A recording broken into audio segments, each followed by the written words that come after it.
Hi guys! So, sa araw na to, gagawa tayo ng sarili nating version ng Spanish latte. So, gagamit tayo ng ating milk, and condensada, and Nescafe.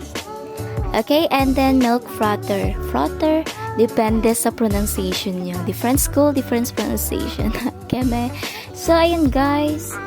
So, ito palang milk frother natin. Meron ako dito sa ating yellow basket. Kung gusto nyo mag-avail, click nyo lang yung yellow basket beside of this video. Okay? And also, 3 teaspoon of Nescafe. So, depende na lang kung gaano katapang gusto nyong kape. Okay? So, ako tama lang para hindi tayo mag-palpitate. So, ayan guys. After nyan, lalagyan na natin ng condensada. So, sa condensada naman guys, ito yung binili ko. Yung nasa pack. Hindi siya nasa lata kasi para anytime, pwede natin gamitin to at hindi masayang. Okay? So, yan, konti lang para sakto lang yung tamis na gagawin nating Spanish latte. And, yan, habang nilagyan ko yan, nagpapainit ako ng tubig para mag-melt yung ating Nescafe and yung condensada. And, yan, after nyan, gagamitin natin yung milk frother na binili ko dito sa TikTok. So, pwede nyo rin siyang ma-avail dito sa ating video sa yellow basket.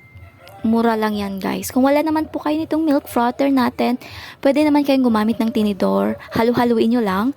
Or yung bottle, shake-shake nyo lang para mag-create siya ng bubbles. So, ayan, guys. Sobrang affordable nitong milk frother natin. And kung gusto nyong gamitin sa pag-business, so pwede nyo naman po siyang ma-avail dito sa TikTok. Sobrang mura.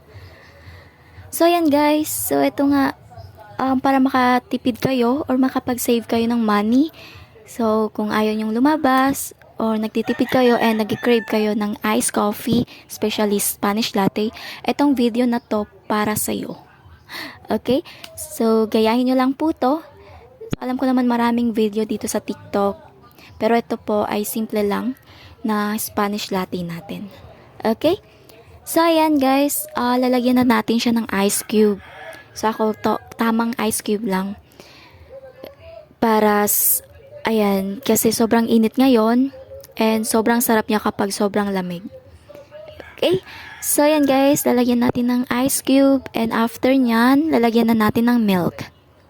So, any milk, pwede naman natin gamitin. Pero itong Selecta milk, yung binibili ko every time na nag-grocery ako.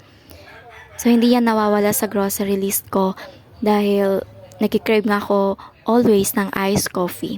I don't know, since na nag-work ako, eto laging binibili ko kapag, sahod days.